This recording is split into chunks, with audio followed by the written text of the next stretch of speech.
Meno by Plato, translated by Benjamin Jowett. Can you tell me, Socrates, whether virtue is acquired by teaching or by practice? Or if neither by teaching nor practice, then whether it comes to man by nature, or in what other way? Oh, Meno, there was a time when the Thessalians were famous among the other Hellenes only for their riches and their riding. But now, if I am not mistaken, they are equally famous for their wisdom, especially at Larissa, which is the native city of your friend, Aristippus. And this is Gorgias's doing, for when he came there, the flower of the Aloidae, among them your admirer Aristippus, and the other chiefs of the Thessalians, fell in love with his wisdom. And he has taught you the habit of answering questions in a grand and bold style, which becomes those who know, and is the style in which he himself answers all comers. And any Hellene who likes may ask him anything. How different is our lot, my dear Meno.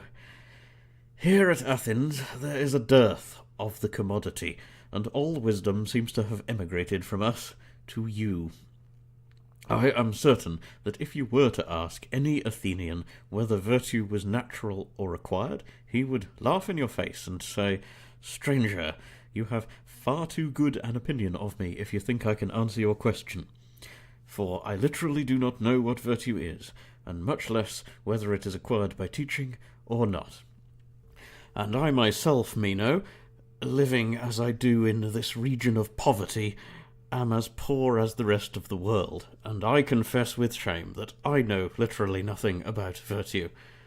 And when I do not know the quid of anything, how can I know the quale? How, if I knew nothing of Meno, could I tell if he was fair, or the opposite of fair? Rich and noble, or the reverse of rich and noble? Do you think that I could?" "No, indeed. But are you in earnest, Socrates, in saying that you do not know what virtue is? Am I to carry back this report of you to Thessaly?" "Not only that, my dear boy, but you may say further that I have never known of anyone else who did, in my judgment." "Then you have never met Gorgias when he was in Athens?" "Yes, I have." "And did you not think that he knew?" "I have not a good memory, Meno, and therefore I cannot tell now what I thought of him at the time. And I dare say that he did know, and that you know what he said. Please, therefore, to remind me of what he said, or, if you would rather, tell me your own view, for I suspect you and he think much alike." "Very true." "Then, as he is not here, never mind him, and do you tell me. Oh, by the gods, Meno, be generous, and tell me what you say virtue is, for I shall be truly delighted if I find I have been mistaken, and that you and Gorgias do really have this knowledge, although I have just been saying that I never found anybody who had." "There will be no difficulty, Socrates, in answering your question. Let us take first the virtue of a man. He should know how to administer the state, and in the administration of it to benefit his friends, and harm his enemies. And he must also be careful not to suffer harm himself. A woman's virtue, if you wish to know about that, may also be easily described. Her duty is to order the house, and keep what is indoors, and obey her husband. Every age, every condition of life, young or old, male or female, bond or free, has a different virtue. There are virtues numberless, and no lack of definitions of them. For virtue is relative to the actions and ages of each of us in all that we do. And the same may be said of vice, Socrates. How fortunate I am, Meno. When I ask you for one virtue, you present me with a swarm of them which are in your keeping. Suppose that I carry on the figure of the swarm, and ask of you, what is the nature of the bee? And you answer that there are many kinds of bees, and I reply, but do bees differ as bees, because there are many and different kinds of them? Or are they not rather to be distinguished by some other quality, as, for example, beauty, size, or shape? How would you answer me? I should say that bees do not differ from one another as bees.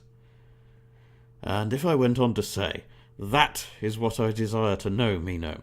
Tell me what is the quality in which they do not differ, but are all alike, would you be able to answer? I should. And so of the virtues, however many and different they may be, they all have a common nature, which makes them virtues. And on this, he who would answer the question, what is virtue, would do well to have his eye fixed. Do you understand? I am beginning to understand, but I do not as yet take hold of the question as I wish I could. When you say, Meno, that there is one virtue of man, another of a woman, another of a child, and so on, does that apply only to virtue? Or would you say the same of health, and size, and strength? Or is the nature of health always the same, whether in man or in woman? I should say that health is the same, both in man and in woman. And is this not true of size and strength? If a woman is strong, she will be strong by reason of the same form and of the same strength subsisting in her which there is in the man. I mean to say that strength as strength, whether of man or woman, is the same. Is there any difference? I think not. And will virtue as virtue be the same, whether in a child or in a grown-up person, in a woman or in a man?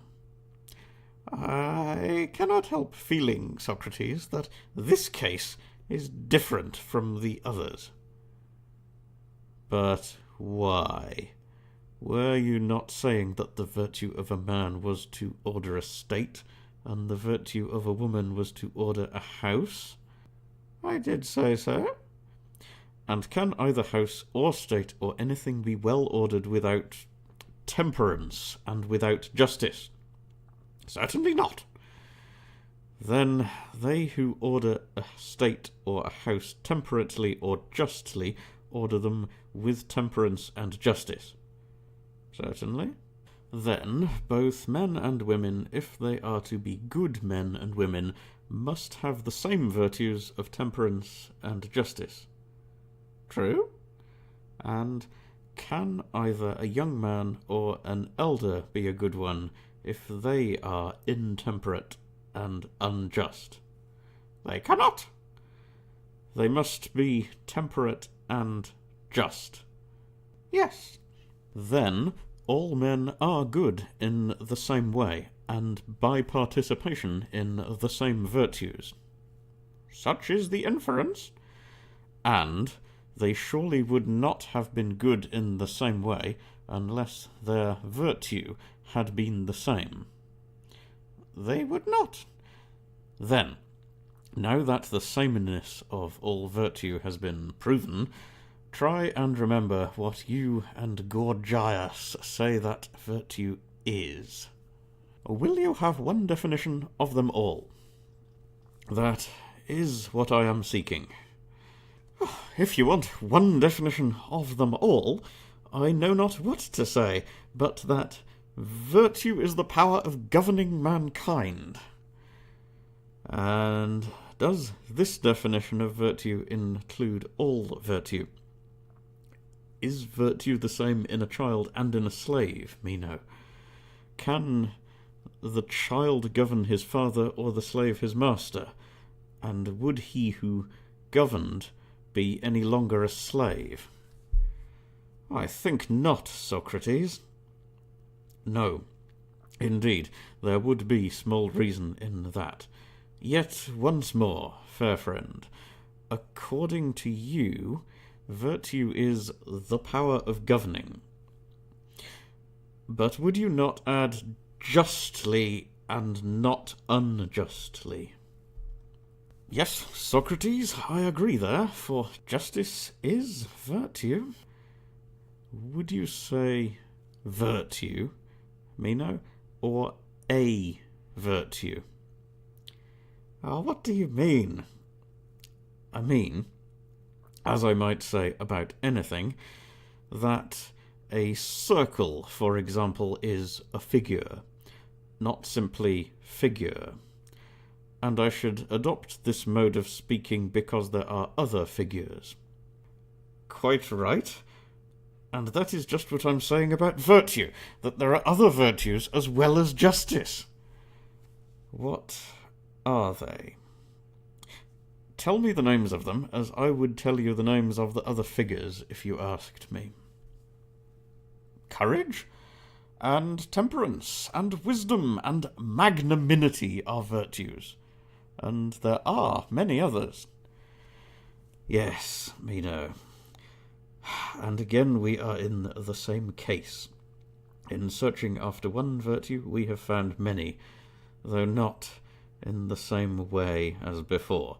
But we have been unable to find the common virtue which runs through all of them. Why, Socrates, even now, I am not able to follow you in your attempt to get at one common notion of virtue, as of other things. No wonder. But I will try to get nearer if I can, for you know that all things have a common notion. Suppose now that someone asked you the question which I asked you before, Meno. He would say, "What is figure?"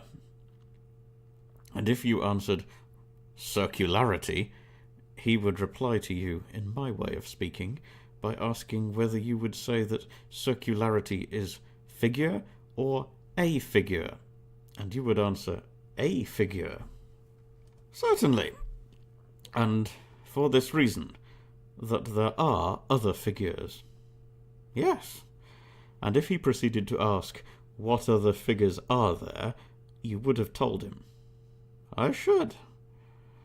And if he similarly asked what colour is, and you answered whiteness, and the questioner rejoined, "Would you say that whiteness is colour or a colour?" you would reply, "A colour," because there are other colours as well. I should. And if he had said, "Tell me what they are," you would have told him of other colours, which are colours just as much as whiteness. Yes. And suppose he were to pursue the matter in my way, he would say, "Ever and anon we are landed in particulars, but that is not what I want. Tell me then, since you call them by a common name, and say that they are all figures, even when opposed to one another, what is that common nature which you designate as figure, which contains straight as well as round, and is no more one than the other?" That would be your mode of speaking. Yes. And in speaking thus, you do not mean to say that the round is round any more than straight, or that the straight any more straight than round. Certainly not. You only assert that the round figure is not more a figure than the straight, or the straight than the round. Very true. So, what then do we give the name of figure? Try and answer. Suppose that when a person asked you this question, either about figure or colour, you were to reply, "Man, I do not understand what you want, or know what you are saying." He would look astonished, and say, "Do you not understand that I am looking for the simile in multis?" And then he might put the question in another form.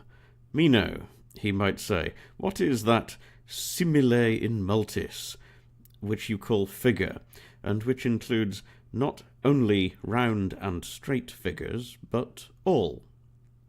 Could you not answer that question, Meno? I wish that you would try.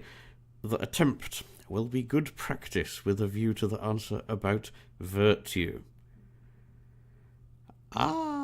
I would rather that you should answer, Socrates. Shall I indulge you? By all means.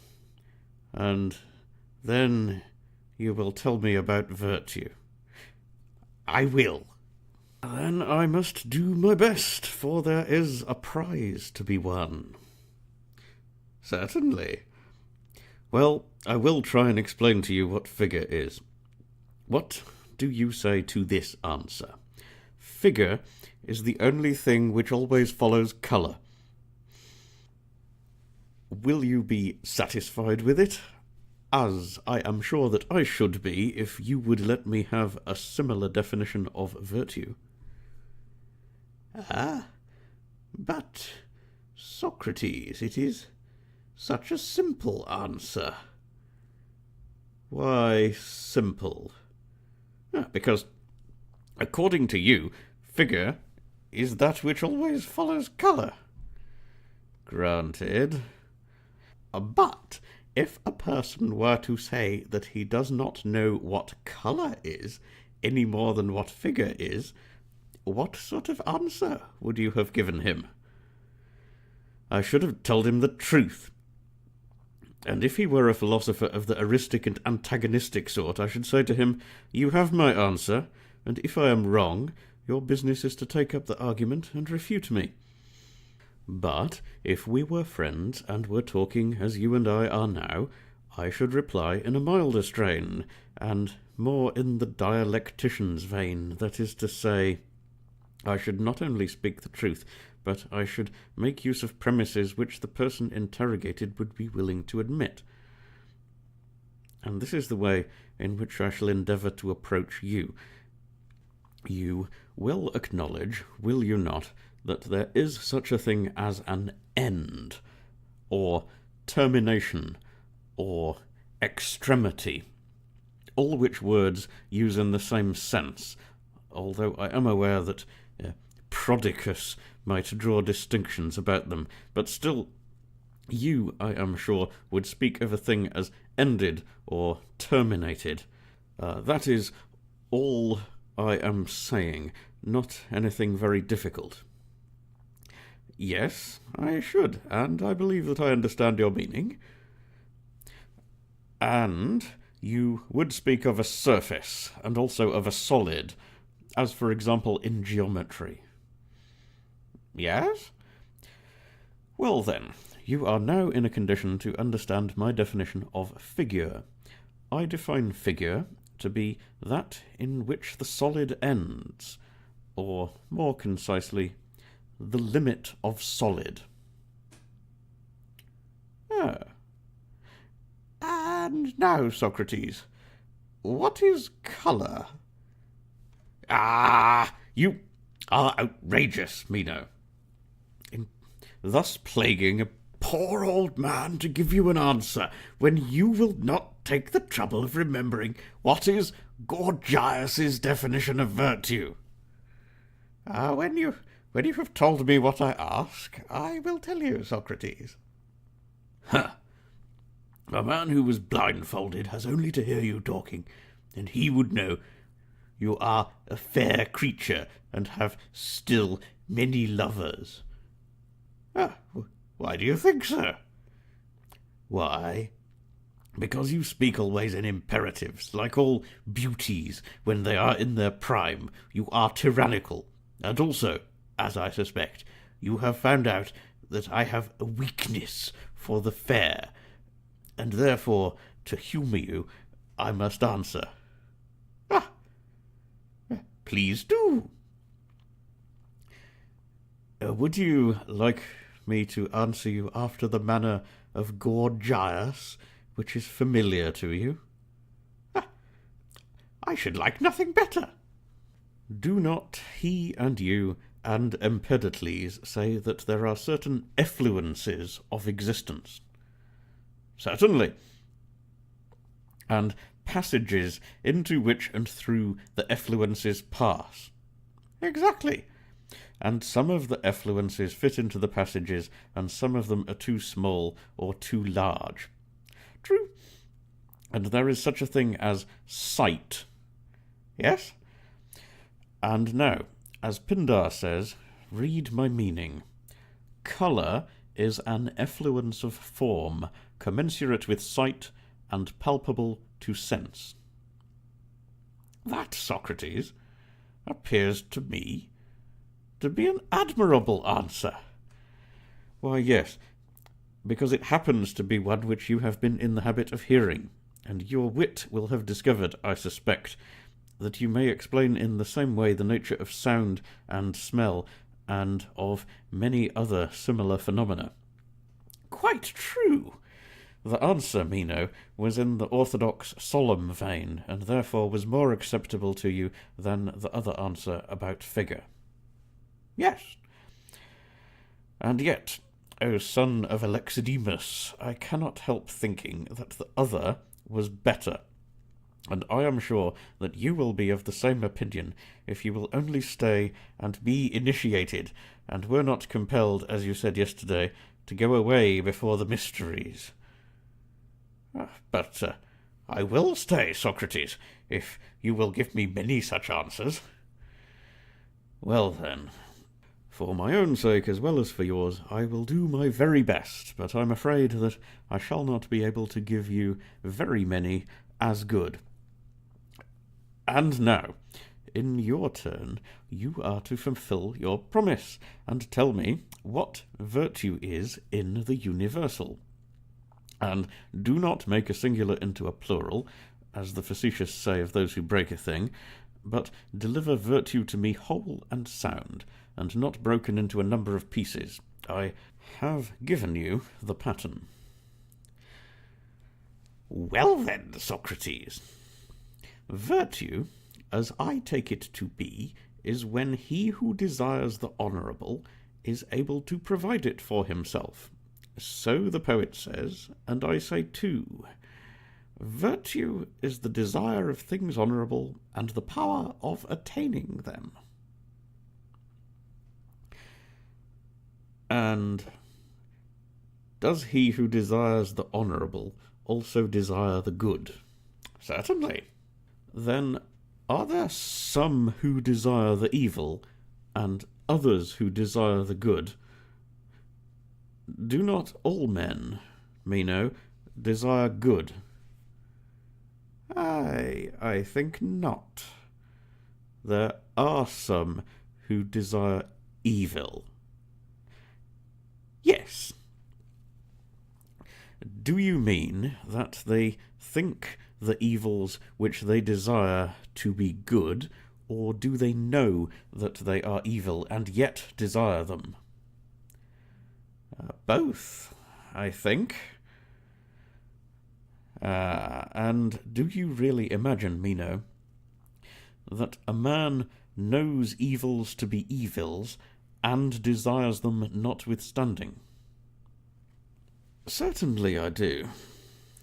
And desire is of possession. Yes, of possession. And does he think that the evils will do good to him who possesses them, or does he know that they will do him harm? There are some who think that the evils will do them good, and others who know that they will do them harm.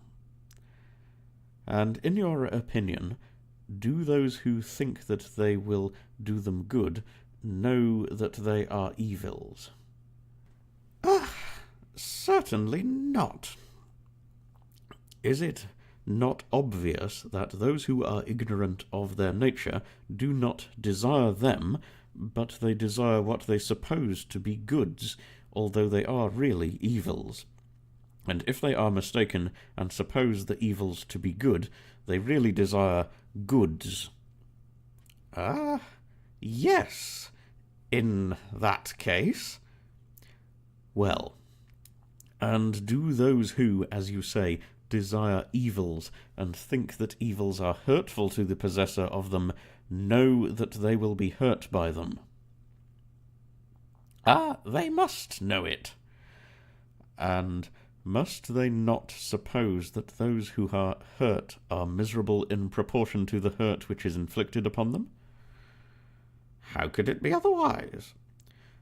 But are not the miserable ill-fated? Yes, indeed. And does anyone desire to be miserable and ill-fated?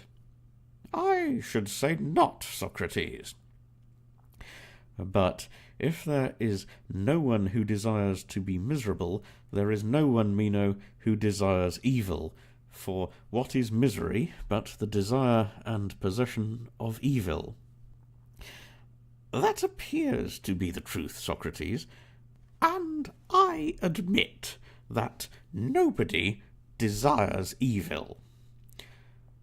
And yet, were you not saying just now that virtue is the desire and power of attaining good? Yes, I did say so. But if this is to be affirmed, then the desire of good is common to all, and one man is no better than another in that respect. True. And if one man is not better than another in desiring good, he must be better in the power of attaining it. Exactly. Then, according to your definition, virtue would appear to be the power of attaining good. I entirely approve, Socrates, of the manner in which you now view this matter. Then let us see whether what you say is true from another point of view, for very likely you may be right. You affirm virtue to be the power of attaining goods. Yes. And the goods are such as health and wealth, and the possession of gold and silver, and having office and honour in the state. Those are what you would call goods. Yes, I should include all those. Then, according to Meno, who is the hereditary friend of the great king, virtue is the power of getting gold and silver. And would you add that they must be gained piously, justly, or do you deem this to be of no consequence? And is any mode of acquisition, even if unjust and dishonest, equally to be deemed virtue? Not virtue, Socrates, but vice. Then justice, or temperance, or holiness, or some other part of virtue, as would appear, must accompany the acquisition, and without them the mere acquisition of good will not be virtue. Why, how can there be virtue without these? And the non-acquisition of gold and silver in a dishonest manner for oneself or another, or in other words, the want of them, may be equally virtue. True. Then the acquisition of such goods is no more virtue than the non-acquisition and want of them. But whatever is accompanied by justice or honesty is virtue, and whatever is devoid of justice is vice. It cannot be otherwise, in my judgment. And were we not saying just now that justice, temperance, and the like were each of them a part of virtue? Yes. And so, Meno, this is the way in which you mock me. Why do you say that, Socrates? Why? Because I asked you to deliver virtue into my hands whole and unbroken, and I gave you a pattern according to which you were to frame your answer, and you have forgotten already. And tell me that virtue is the power of attaining good justly or with justice, and justice you acknowledge to be a part of virtue. Yes? Then it follows from your own admissions that virtue is doing what you do with a part of virtue, for justice and the like are said by you to be parts of virtue. What of that? What of that? Why, did I not ask you to tell me the nature of virtue as a whole? And you are very far from telling me this, but declare every action to be virtue which is done with a part of virtue, as though you had told me, and I must already know the whole of virtue, and this too, when frittered away into little pieces. And therefore, my dear, I fear that I must begin again, and repeat the same question. What is virtue? For otherwise I can only say that every action done with a part of virtue is virtue. What else is the meaning of saying that every action done with justice is virtue? Ought I not to ask the question over again? For can anyone who does not know virtue know a part of virtue? No, I do not say that he can. Do you remember how, in the example of figure, we rejected any answer given in terms which were as yet unexplained or unadmitted? Ah, yes, Socrates, and we were quite right in doing so. But then, my friend, do not suppose that we can explain to anyone the nature of virtue as a whole through some unexplained portion of virtue, or anything at all in that fashion. We should only have to ask over again the old question, what is virtue? Am I not right? I believe that you are. Then begin again, and answer me, what, according to you and your friend Gorgias, is the definition of virtue? Oh, Socrates, I used to be told before I knew you that you were always doubting yourself and making others doubt, and now you are casting your spells over me, and I am simply getting bewitched and enchanted, and am at my wit's end. And if I may venture to make a jest upon you, you seem to me in both your appearance and in your power over others to be very like the flat torpedo fish, who torpifies those who come near him and touch him, as you have now torpified me, I think. For my soul and my tongue are really torpid, and I know not how to answer you. And though I have delivered an infinite variety of speeches about virtue before now, and to many persons, and very good ones they were, as I thought, at this moment I cannot even say what virtue is. And I think you are very wise in not voyaging and going away from home, for if you did in other places as you do in Athens, you would be cast in prison as a magician. You are a rogue, Meno, and had all but caught me. What do you mean, Socrates? I can tell why you made a simile about me. Why? In order that I might make another simile about you. For I know that all pretty young gentlemen like to have pretty similes made about them, as well they may, but I shall not return the compliment. As to my being a torpedo, if the torpedo is torpid, as well as the cause of torpidity in others, then indeed I am a torpedo, but not otherwise, for I perplex others, not because I am clear, but because I am utterly perplexed myself. And now I know not what virtue is, and you seem to be in the same case, although you did once perhaps know, before you touched me. However, I have no objection to join with you in the inquiry. And how will you inquire, Socrates, into that which you do not know? What will you put forth as the subject of inquiry? And if you find what you want, how will you ever know that this is the thing which you did not know? I know, Meno, what you mean, But just see what a tiresome dispute you are introducing. You argue that a man cannot inquire either about that which he knows, or about that which he does not know. For if he knows, he has no need to inquire, and if not, he cannot, for he does not know the very subject about which he is to inquire.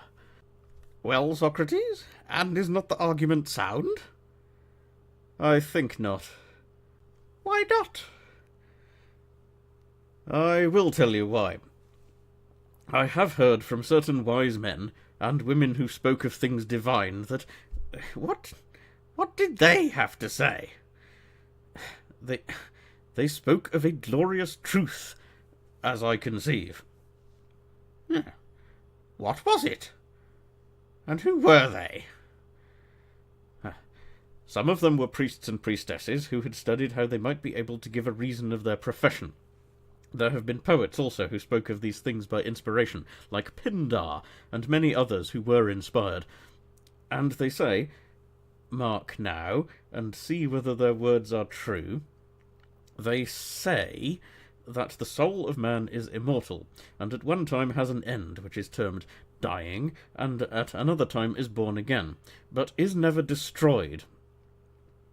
And the moral is that a man ought to live always in perfect holiness, for in the 9th year Persephone sends the souls of those from whom she has received the penalty of ancient crime back again from beneath into the light of the sun above. And these are they who become noble kings and mighty men and great in wisdom, and are called saintly heroes in after ages. The soul, then, as being immortal, and having been born again many times, and having seen all things that exist, whether in this world or in the world below, has knowledge of them all. And it is no wonder that she should be able to call to remembrance all that she ever knew about virtue, and about everything, for as all nature is akin, and the soul has learned all things, there is no difficulty in her eliciting, or as men say, learning, out of a single recollection, all the rest.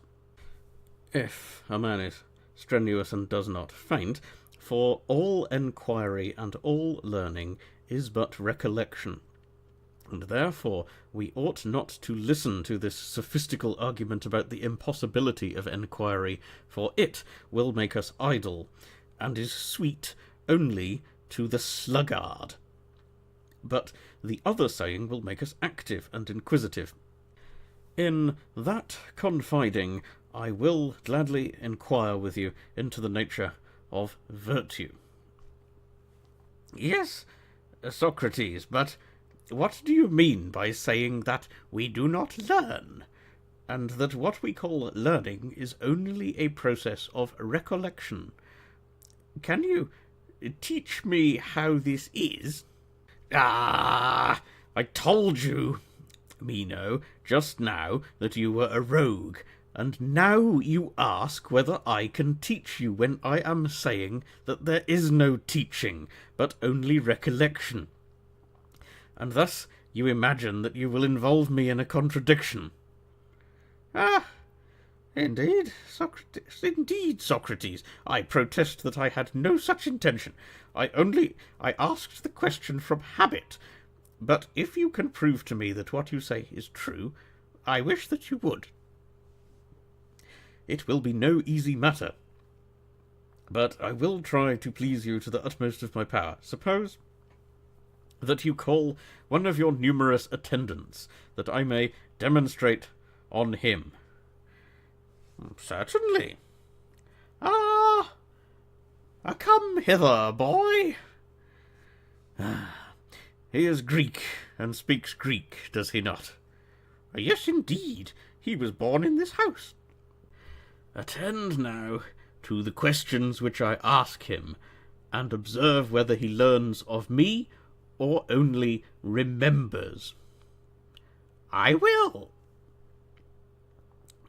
Tell me, boy, do you know that a figure like this is called a square?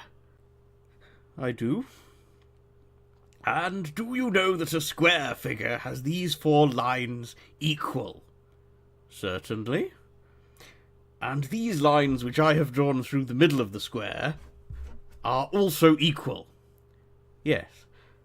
A square may be of any size. Certainly. And if one side of the figure be of 2 feet, and the other side be of 2 feet, how much will the whole be? Let me explain. If in one direction the space was of 2 feet, and in the other direction of 1 foot, the whole would be of 2 feet taken once. Yes? But since this side is also of 2 feet, and there are twice 2 feet, then the square is of twice 2 feet. Yes? And how many are twice 2 feet? Count. And tell me. 4, Socrates. Aha! And might there not be another square twice as large as this, and having, like this, the lines equal? Yes? And of how many feet will that be? Or 8 square feet. Yes. And now try and tell me the length of the line which forms the side of the double square. This one is 2 feet. What will that be? Clearly, Socrates, it will be double. Do you observe, Meno, that I'm not teaching the boy anything, but only asking him questions? And now he fancies he knows how long a line is necessary in order to produce a figure of 8 square feet. Does he not? Yes. And does he really know? Certainly not. He only guesses because the square is double, the line is double. True. Observe him while he recalls the steps in regular order. Tell me, boy, do you assert that a double space comes from a double line? Remember that I am not speaking of an oblong, but of a figure equal in every way, and twice the size of this, that is to say, of 8 feet. And I want to know whether you still say that a double square comes from a double line. Yes? But does not this line become doubled if we add another such line here? Certainly. And 4 such lines will make a space containing 8 feet. Yes? Let us describe such a figure. Would you not say that this is the figure of 8 feet? Yes. And are there not these 4 divisions in the figure, each of which is equal to the figure of 4 feet? True. And is not that 4 times 4? Certainly. And 4 times is not double. No, indeed. But how much? 4 times as much. Therefore the double line, boy, has been given a space not twice, but 4 times as much. True. 4 times 4 are 16, are they not? Yes. Ha-ha! What line would give you a space of 8 feet, as this gives one of 16 feet? Do you see? Yes. And the space of 4 feet is made from this half line. Yes. Good. And is not a space of 8 feet twice the size of this, and half the size of the other? Certainly. Such a space, then, will be made out of a line greater than this one, but less than this one. Yes, I think so. Very good. I like to hear you say what you think, and now tell me, is not this a line of 2 feet, and that of 4? Yes? Then the line which forms the side of 8 feet ought to be more than this line of 2 feet, and less than this other of 4 feet. It ought. Try and see if you can tell me how much it will be. 3 feet. Then, if we add a half to this line of 2, that will be the line of 3. Here are 2, and there is 1 on that side.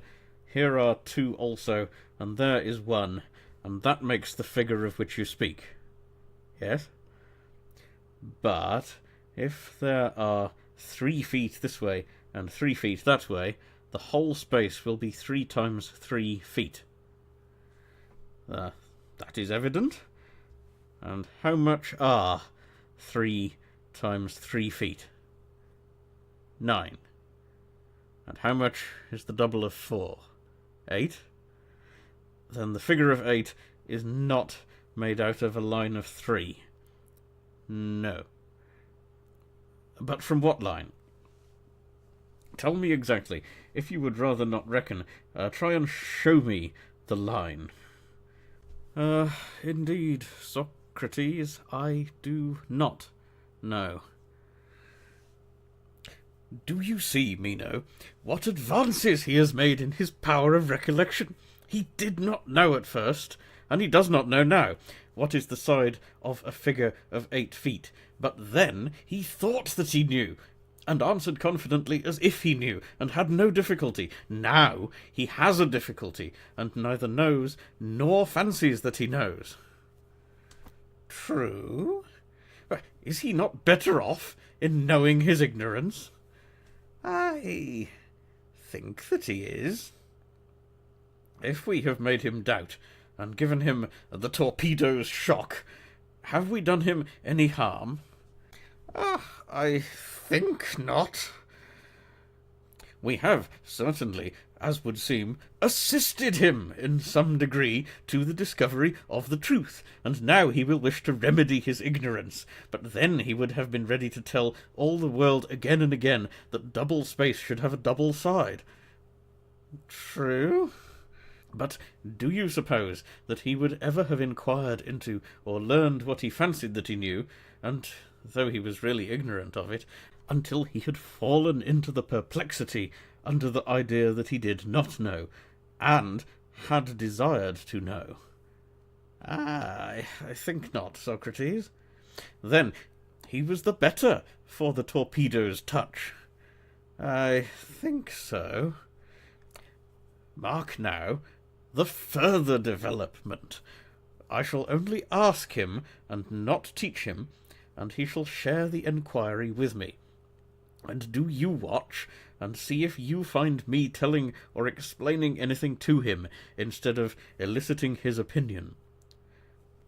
Tell me, boy, is not this a square of 4 feet, which I have drawn? Yes. And now I add another square equal to the former one. Yes. And a third, which is the equal to either of them. Yes. Suppose that we fill up the vacant corner. Very good. Then here there are 4 equal spaces. Yes. And how many times larger is this space than this other? 4 times. But it ought to have been twice only, as you will remember. True. And does not this line, reaching from corner to corner, bisect each of these spaces? Yes. And are there not here 4 equal lines which contain this space? There are. Look and see how much this space is. I do not understand. Has not each interior line cut off half of the 4 spaces? Yes? And how many spaces are there in this section? 4. And how many in this? 2. And 4 is how many times 2? Twice. And this space is of how many feet? Of 8 feet. And from what line do you get this figure from this. That is from the line which extends from corner to corner of the figure of 4 feet. Yes. And this is the line which the learned call the diagonal. And if this is the proper name, then you, Meno's slave, are prepared to affirm that the double space is the square of the diagonal. Certainly, Socrates. What do you say of him, Meno? Were not all of these answers given out of his own head? Yes, they were all his own. And yet, as we were now just saying, he did not know. True. But still he had in him these notions of his, had he not? Yes. Then he who does not know may still have true notions of that which he does not know. He has.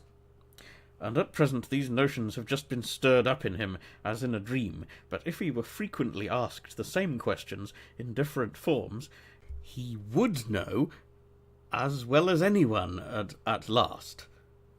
I dare say. Without anyone teaching him, he will recover his knowledge for himself, if he is only asked questions. Yes? And this spontaneous recovery of knowledge in him is recollection. True. And this knowledge, which he now has, must he not either have acquired or always possessed? Yes. But if he always possessed this knowledge, he would always have known. Or, if he has acquired the knowledge, he could not have acquired it in this life, unless he has been taught geometry. For he may be made to do the same with all geometry and every other branch of knowledge. Now, has anyone ever taught him all this? You must know about it, if, as you say, he was born and bred in your house. I am certain that no one ever did teach him, and yet he has the knowledge. The fact, Socrates, is undeniable. But if he did not acquire the knowledge in this life, then he must have learned it at some other time. Clearly he must, which must have been the time when he was not a man. Yes. And if there have been always true thoughts in him, both at the time when he was and was not a man, which only need to be awakened into knowledge by putting questions to him, his soul must have always possessed this knowledge, for he always either was or was not a man. Obviously. And if the truth of all things always existed in the soul, then the soul is immortal. Wherefore, be of good cheer, and try and recollect what it is that you do not know. Or rather, what you do not remember. I feel, somehow, that I like what you're saying. And I, Meno, like what I am saying. Some things I have said, of which I am not altogether confident, but that we shall be better and braver and less helpless if we think that we ought to enquire, than we should have been if we indulged in the idle fancy that there was no knowing, and no use in seeking to know what we do not know, that is a theme upon which I am ready to fight, in word and deed, to the utmost of my power. There again, Socrates! Your words seem to me to be excellent. Then, as we are agreed that a man should inquire about that which he does not know, shall you and I make an effort to inquire together into the nature of virtue? By all means, Socrates. And yet I would much rather return to my original question, whether in seeking to acquire virtue we should regard it as a thing to be taught, or as a gift of nature, or as coming to men in some other way. Had I the command of you as well as of myself, Meno, I would not have inquired whether virtue is given by instruction or not, until we had first ascertained what it is. But as you think only of controlling the discussion, and never of controlling yourself, such being your notion of freedom, I must yield to you, for you are incorrigible. And therefore I now have to inquire into the qualities of a thing of which I do not as yet know the nature. At any rate, will you condescend a little, and allow the question, whether virtue is given by instruction or in any other way, to be argued upon hypothesis? As the geometrician, when he is asked whether a certain triangle is capable of being inscribed in a certain circle, will reply, I cannot tell you as yet, but I will offer a hypothesis which may assist us in forming a conclusion. If the figure be such that when you have produced a given side of it, the given area of the triangle falls short by an area corresponding to the part produced, then one consequence follows, and if this is impossible, then some other. And therefore I wish to assume a hypothesis before I tell you whether this triangle is capable of being inscribed in the circle. That is a geometrical hypothesis. And we too, as we know not the nature and qualities of virtue, must ask whether virtue is or is not teachable under a hypothesis, as thus. If virtue is some kind of mental quality, will it be teachable or not? Let the first hypothesis be that virtue is or is not knowledge. In that case, will it be teachable or not? Or, as we were just now saying, recollectable?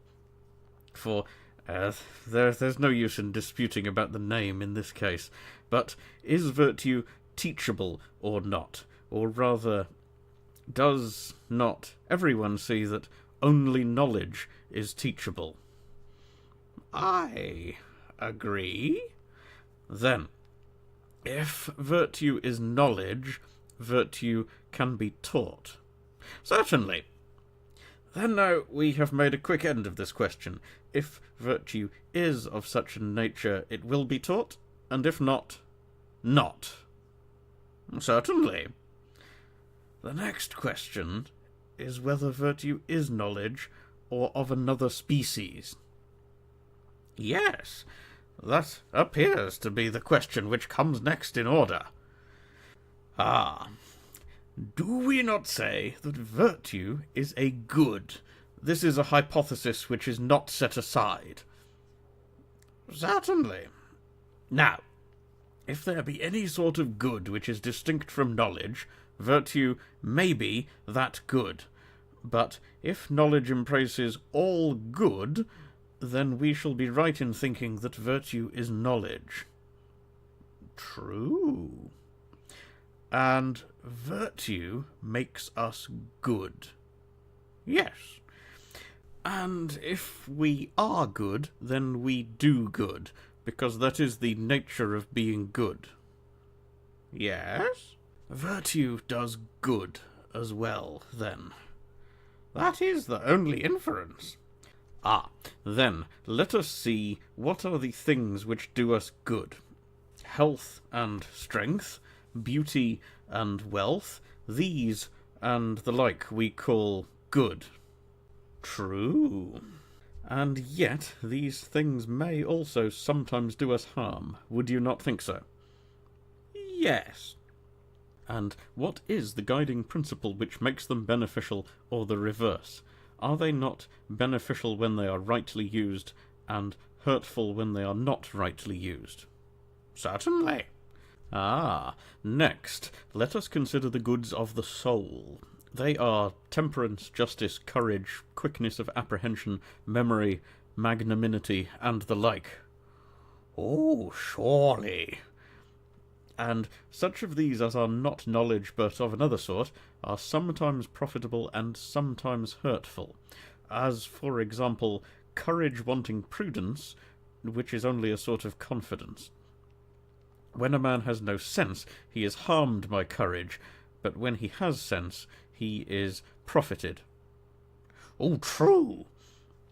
And the same may be said of temperance and quickness of apprehension. Whatever things are learned or done with sense are profitable, but when done without sense they are hurtful. Oh, very true. And in general, all that the soul attempts or endures when under the guidance of wisdom ends in happiness, but when she is under the guidance of folly, in the opposite. That appears to be true. If, then, virtue is a quality of the soul, and is admitted to be profitable, it must be wisdom or prudence, since none of the things of the soul are either profitable or hurtful in themselves, but they are all made profitable or hurtful by the addition of wisdom or folly.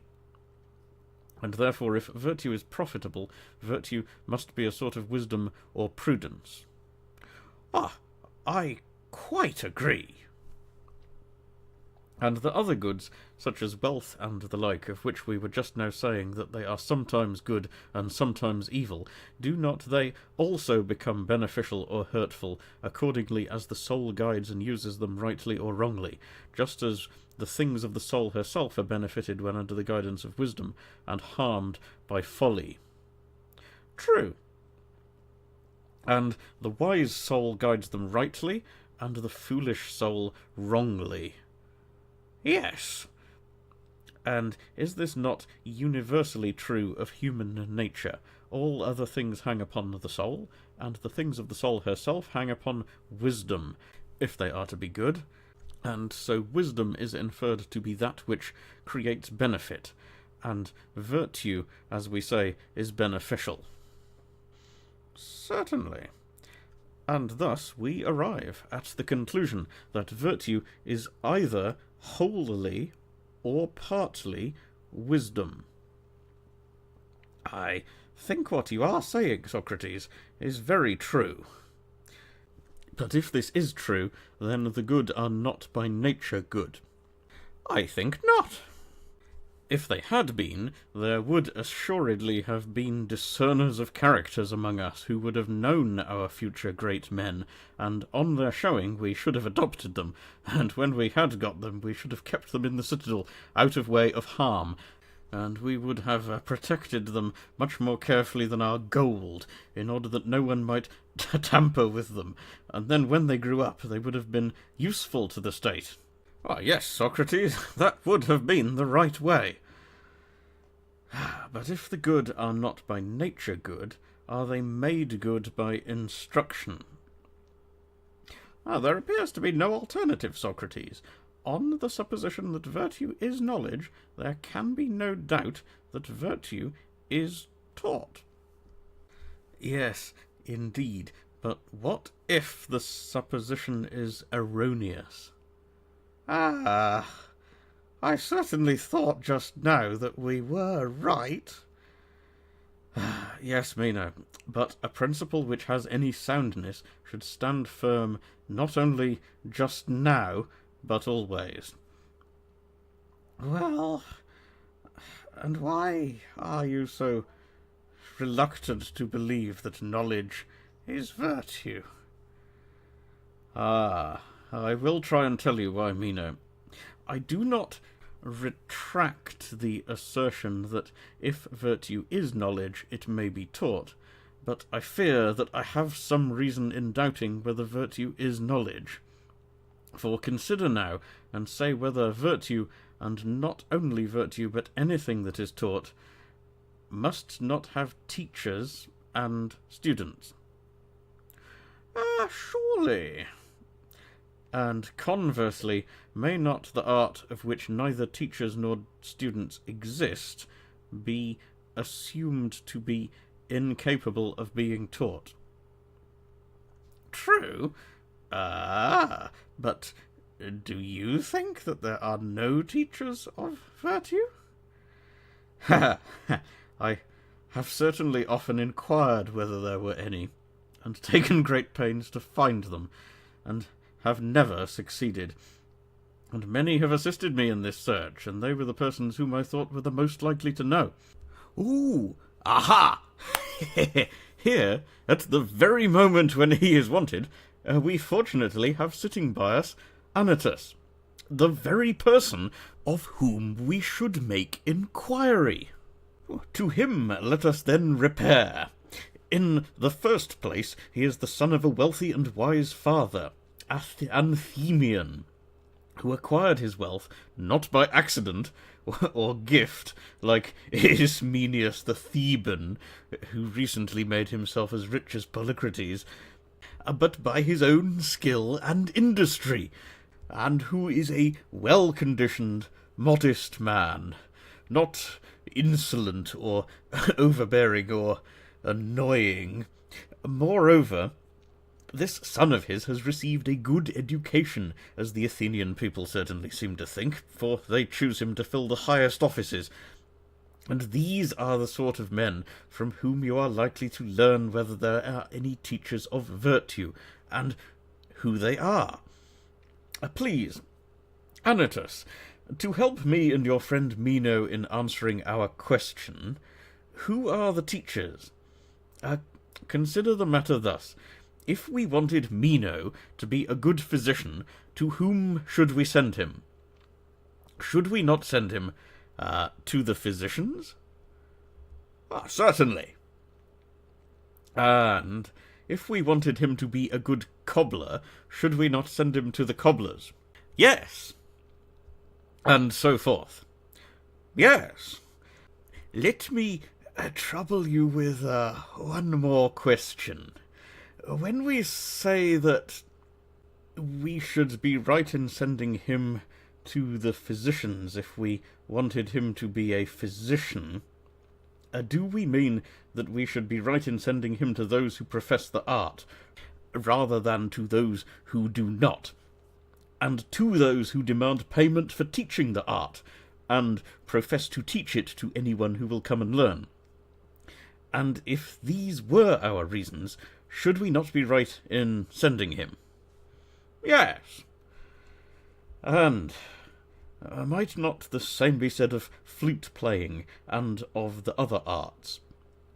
Would a man who wanted to make another a flute-player refuse to send him to those who profess to teach the art for money, and be plaguing other persons to give him instruction who are not professed teachers, and who never had a single disciple in that branch of knowledge which he wishes him to acquire? Would not such conduct be the height of folly? Why, yes, by Zeus, and of ignorance too. Very good. And now you are in a position to advise with me about my friend Meno. He has been telling me, Anytus, that he desires to attain that kind of wisdom and virtue by which men order the state, or the house, and honour their parents, and know when to receive and when to send away citizens and strangers, as a good man should. Now, to whom should he go in order that he may learn this virtue? Does not the previous argument imply clearly that we should send him to those who profess and avouch that they are the common teachers of all Hellas, and are ready to impart instruction to anyone who likes, at a fixed price? Who do you mean, Socrates? You surely know, do you not, Anytus, that these are the people whom mankind calls sophists? By Heracles, Socrates, forbear! I only hope that no friend or kinsman or acquaintance of mine, whether citizen or stranger, will ever be so mad as to allow himself to be corrupted by them, for they are a manifest pest and corrupting influence to those who have to do with them. What, Anytus? Of all the people who profess that they know how to do men good, do you mean to say that these are the only ones who not only do them no good, but positively corrupt those who are entrusted to them, and in return for this disservice have the face to demand money? Indeed, I cannot believe you, for I know of a single man, Protagoras, who made more out of his craft than the illustrious Phidias, who created such noble works, or any other 10 statue makers. How could that be? A mender of old shoes, or a patcher-up of clothes, who made the shoes and clothes worse than he received them, could have not remained 30 days undetected, and would very soon have starved. Whereas during more than 40 years Protagoras was corrupting all Hellas, and sending his disciples from him worse than he received them, and he was never found out. For, if I am not mistaken, he was about 70 years at his death, 40 of which were spent in the practice of his profession, and during all that time he had a good reputation, which remains to this day. And not only Protagoras, but many others as well are well spoken of, some who lived before him and others who are still living. Now, when you say that they deceived and corrupted the youth, are they to be supposed to have corrupted them consciously or unconsciously? Can those who were deemed by many to be the wisest men of Hellas have been out of their minds? Out of their minds? No, Socrates.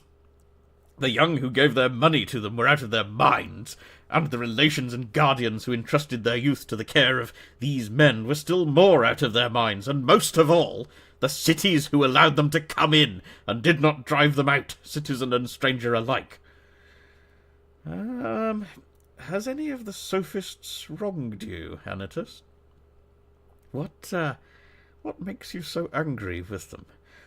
No, indeed, neither I, nor any of my belongings, has ever had, nor would I ever suffer them to have, anything to do with them. Then you are entirely unacquainted with them. And I have no wish to be acquainted. Then, my dear friend, how can you know whether a thing is good or bad, of which you are wholly ignorant? Quite well. I am sure that I know what manner of men these are, whether I'm acquainted with them or not. You must be a diviner, Anytus, for I really cannot make out, judging from your own words, how, if you are not acquainted with them, you know about them. But I am not inquiring of you who are the teachers who will corrupt Meno. Let them be, if you please, the sophists. I only ask you to tell him who there is in this great city who will tell him how to become eminent in the virtues which I was now describing. He is the friend of your family, and you will oblige him.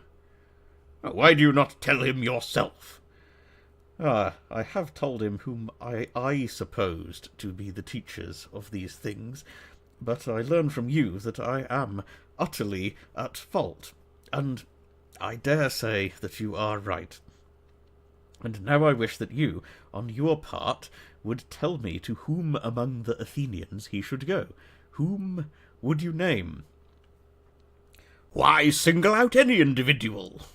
Any Athenian gentleman, taken at random, if he will mind him, will do far more good to him than the sophists. And did these gentlemen grow of themselves, and without having been taught by anyone, were they nevertheless able to teach others that which they had never learned themselves?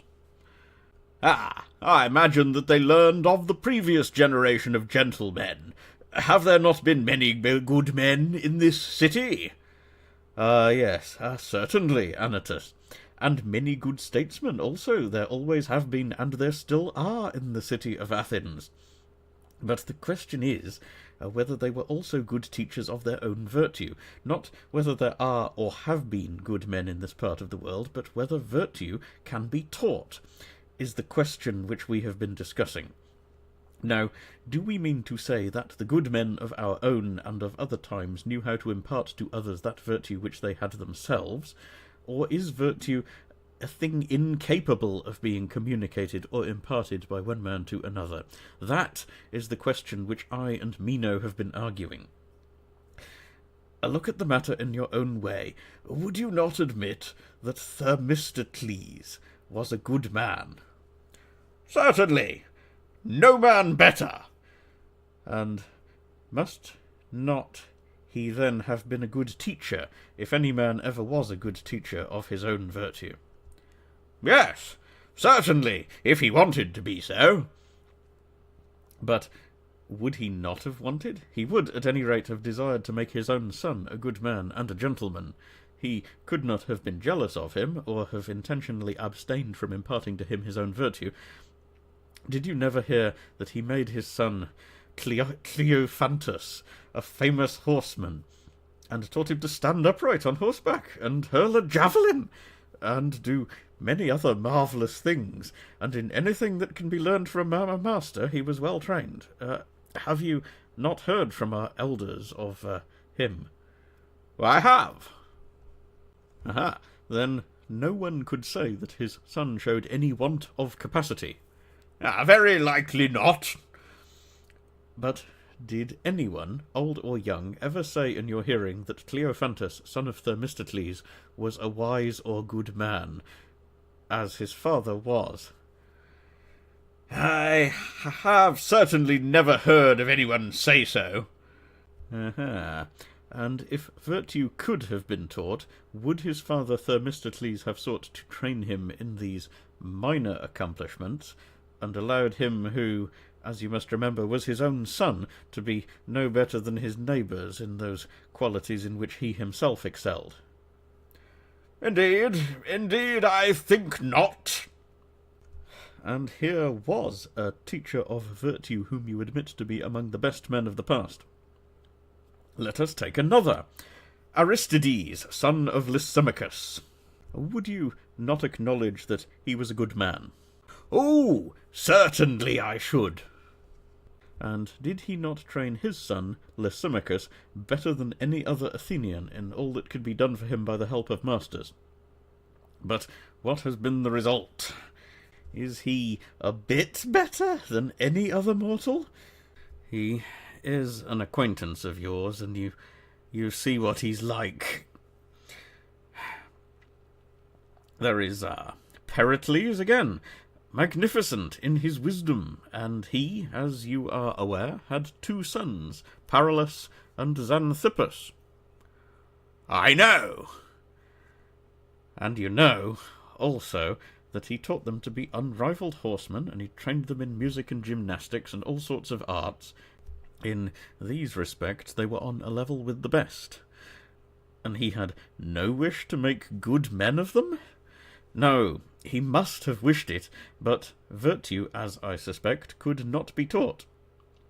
And that you may not suppose the incompetent teachers to be only the meaner sort of Athenians, and few in number, remember again that Thucydides had 2 sons, Melesias and Stephanus, whom, besides giving them a good education in other things, he trained in wrestling, and they were the best wrestlers in Athens.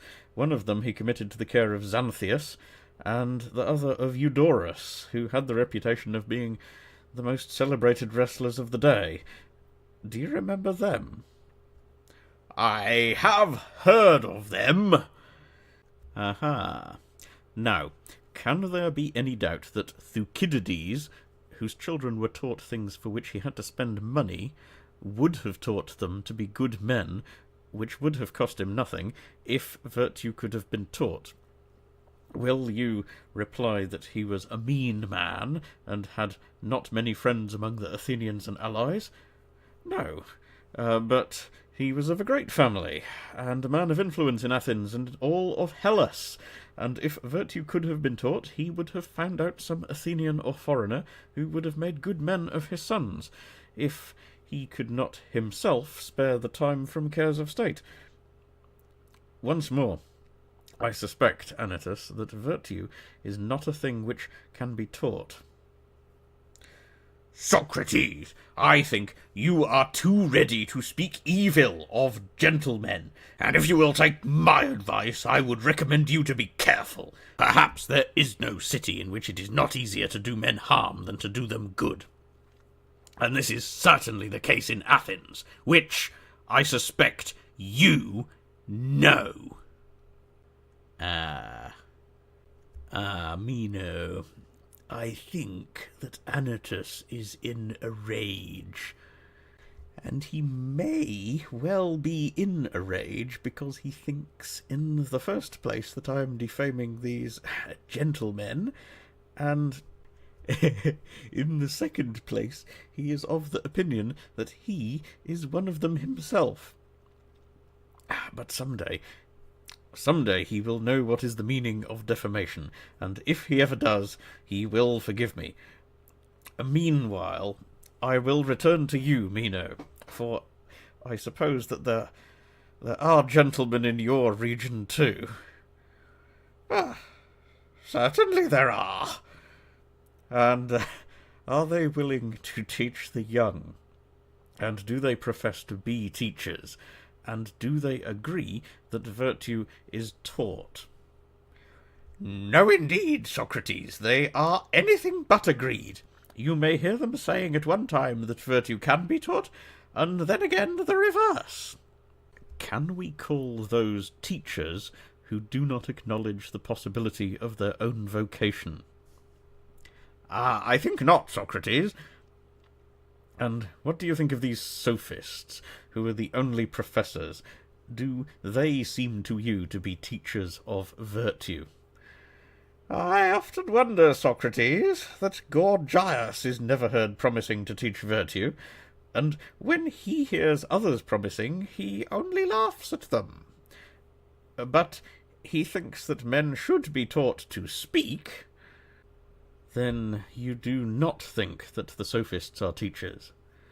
I cannot tell you, Socrates. Like the rest of the world, I am in doubt, and sometimes I think that they are teachers, and sometimes not.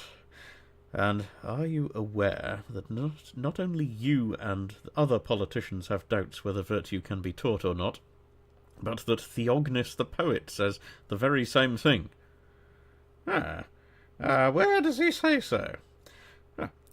In these elegiac verses. Eat and drink and sit with the mighty, and make yourself agreeable to them. For from the good you will learn what is good, but if you mix with the bad, then you will lose the intelligence which you already had. Do you observe that he seems to imply that virtue can be taught? Clearly. But in some other verses he shifts about, and says, if understanding could be created and put into a man, then they, who were unable to perform this feat, would have obtained great rewards. And again, never would a bad son have sprung from a good sire, for he would have heard the voice of instruction, but not by teaching will you ever make a bad man into a good one. And this, as you may remark, is a contradiction of the other. Clearly. And is there anything else of which the professors are affirmed not only not to be teachers of others, but to be ignorant themselves and bad at the knowledge of that which they are professing to teach? Or is there anything about which even the acknowledged gentlemen are sometimes saying that this thing can be taught, and sometimes the opposite? Can you say that there are teachers in any true sense whose ideas are in such confusion? I should say certainly not. But if neither the sophists nor the gentlemen are teachers, clearly there can be no other teachers. No. And if there are no teachers, neither are there students. Agreed. And we have admitted that a thing cannot be taught of which there are neither teachers nor students. We have. And there are no teachers of virtue to be found anywhere. There are not. And if there are no teachers, neither are there scholars. That, I think, is true. Then virtue cannot be taught. Not if we are right in our view. But I cannot believe, Socrates, that there are no good men. And if there are, how did they come into existence? I am afraid, Meno, that you and I are not good for much, and that Gorgias has been as poor an educator of you as Prodicus has been of me. Certainly, we shall have to look to ourselves and try to find someone who will help in some way or other to improve us. This I say because I observe that in the previous discussion none of us remarked that right and good action is possible to man under other guidance than that of knowledge. And indeed, if this be denied, there is no seeing how there can be any good men at all. How do you mean, Socrates? I mean that good men are necessarily useful or profitable. Were we not right in admitting this? It must be so. Yes. And in supposing that they will be useful only if they are true guides to us of action, there we were also right. Yes. But when we said that a man cannot be a good guide unless he have knowledge, this we were wrong. Ah, what do you mean by the word right? I will explain. If a man knew the way to Larissa or anywhere else, and went to the place and led others thither, would he not be a right and good guide? Certainly. And a person who had a right opinion about the way, but had never been and did not know, might also be a good guide, might he not? Certainly. And while he has a true opinion about that which the other knows, he will be just as good a guide if he thinks the truth as he who knows the truth. Exactly. Then true opinion is as good a guide to correct action as knowledge, and that was the point which we omitted in our speculation about the nature of virtue, when we said that knowledge only is the guide of right action, whereas there is also right opinion. True. Then right opinion is not less useful than knowledge? The difference, Socrates, is only that he who has knowledge will always be right, but he who has the right opinion will sometimes be right, and sometimes not. What do you mean? Can he be wrong who has the right opinion, so long as he has right opinion? I admit the cogency of your argument, and therefore, Socrates, I wonder that knowledge should be preferred to right opinion, or why they should ever differ. And I shall explain this wonder to you. Do tell me. You would not wonder if you had ever observed the images of Daedalus. But perhaps you have not got them in your country. Statues, I mean. Well, what do they have to do with this question? Because they require to be fastened down in order to keep them.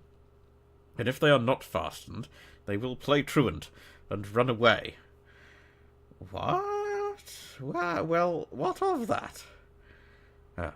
I mean to say that they are not very valuable possessions if they are not fastened down, for they will run off like runaway slaves. But when fastened down, they are of great value, for they are beautiful works of art. Now, this is an illustration of the nature of true opinions. While they abide with us, they are beautiful and fruitful, but they run away out of the human soul and do not remain long, and therefore they are not of much value until they are fastened by the tie of the cause. And this fastening of them, Meno, is recollection, as you and I have agreed to call it. But when they are bound, in the first place they have the nature of knowledge, and in the second place they are abiding. and this is why knowledge is more honourable and more excellent than true opinion, because fastened down by a chain. Ah, what you are saying, Socrates, seems to be very like the truth. Ha ha. I too speak rather in ignorance. I only conjecture. And yet, that knowledge differs from true opinion is no matter of conjecture with me. There are not many things which I profess to know, but this is most certainly one of them. Ah, yes, Socrates, and you are quite right in saying so. And am I not also right in saying that true opinion leading the way perfects action quite as well as knowledge? Ah, there again, Socrates, I think you are right. Then, right opinion is not a bit inferior to knowledge, or less useful in action, nor is the man who has the right opinion inferior to him who has knowledge. True. Aha! And surely the good man has been acknowledged by us to be useful. Yes. Seeing, then, that men become good and useful to states, not only because they have knowledge, but because they have right opinion, and that neither knowledge nor right opinion is given to man by nature, or acquired by him, do you imagine either of them to be given by nature? Not I! Then, if they are not given by nature, neither are the good by nature good. Certainly not. And nature being excluded, then came the question whether virtue is acquired by teaching. Yes. If virtue was wisdom, or knowledge, then, as we thought, it was taught. Yes. And if it was taught, it was wisdom. Certainly. And if there were teachers, it might be taught, and if there were no teachers, not. True. But surely we acknowledged that there were no teachers of virtue. Yes. Then we acknowledged that it was not taught, and was not wisdom. Certainly. And yet we admitted that it was a good. Yes. And that the right guide is useful and good. Certainly. And the only right guides are knowledge and true opinion. These are the guides of man, for things which happen by chance and not under the guidance of man. But the guides of man are true opinion and knowledge. I think so too. But if virtue is not taught, neither is virtue knowledge. Clearly not.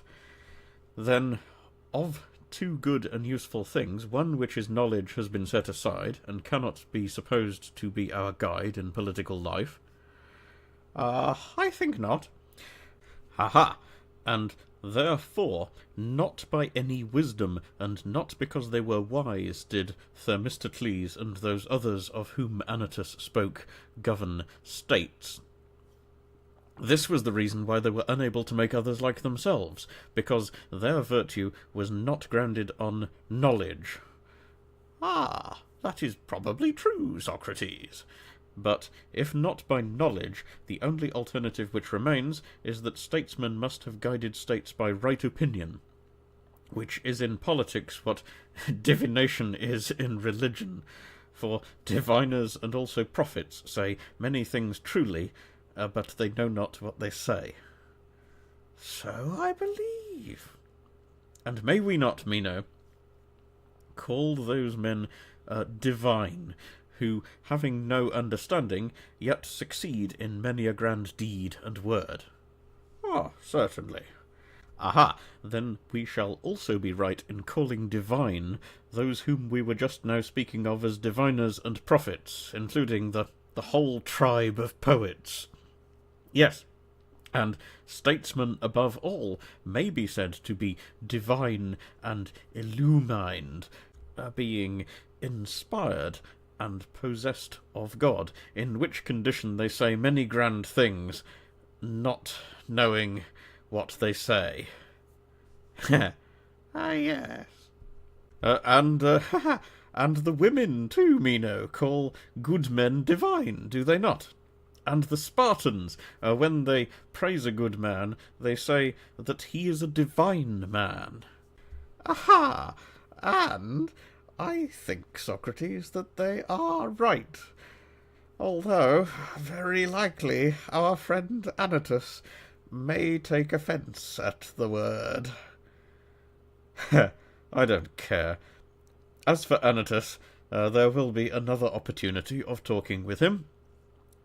To sum up our enquiry, the result seems to be, if we are at all right in our view, that virtue is neither natural nor acquired, but an instinct given by God to the virtuous. Nor is the instinct accompanied by reason, unless there may be supposed to be among statesmen someone who is capable of educating statesmen. And if there be such a one, he may be said to be among the living what Homer said that Tiresias was among the dead. He alone has understanding, but the rest are flitting shades. And he and his virtue, in like manner, will be a reality among shadows. That is excellent, Socrates. Then, Meno, the conclusion is that virtue comes to the virtuous by the gift of God, but we shall never know the certain truth until, before asking how virtue is given, we enquire into the actual nature of virtue. I fear that I must go away, but do you, now that you are persuaded yourself, persuade our friend Anytus, and do not let him be so exasperated. If you can conciliate him, you will have done a good service to the Athenian people.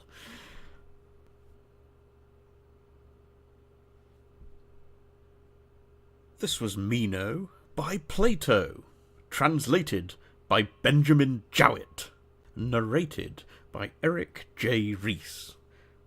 As a Christmas present for my dad. I hope that you enjoyed this reading, and have a great day.